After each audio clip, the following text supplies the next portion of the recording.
دا سلیدلې خیمه چې پکې ناست اکثره زده کوونکي کتابونه هم نه لري د خانه جنګۍ ځپلي یمني هیواد یو ښوونځی دی.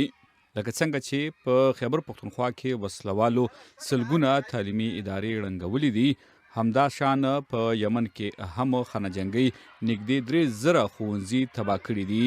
البته په یمن کې رضاکارو د دغه ړنګو ښوونځیو زده کوونکو ته د تعلیم ورکولو لړۍ پیل کړې ده.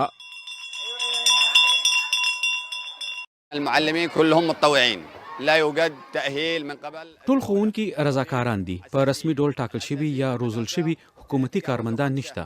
اصلي کارمندان له 500 څخه زیات نه دي، لکه پرنسپل دی، د مرستیال او 3 استادان دي. پاتې 95 رضاکار ښوونکي دي چې ډېرې یې لږه تجربه لري او کمه تربیه ورکړل شوې ده.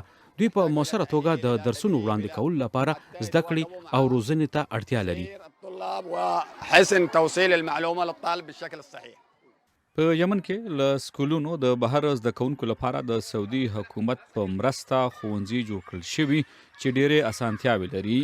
البته دغه ښوونځي ډېر کم دي او ښوونکي یې د خپل هیواد د راتلونکي په اړه سخت فکرمند دي.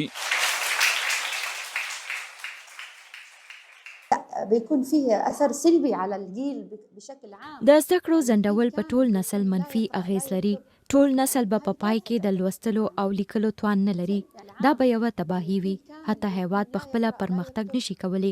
په داسې حال کې چې تمدن او خلک مخ په وړاندې روان دي، موږ شاته ځو. دا یقینا منفي اغیزې لري، ویجاړونکې اغیز.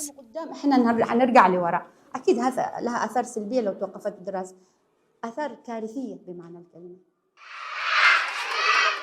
د الرباط الغربي ښوونځي زده کوونکي چې اکثره یې سمې جامې او پیزار هم نه لري، هیواد یې د کلونو خانه جنګۍ تقسیم کړی دی.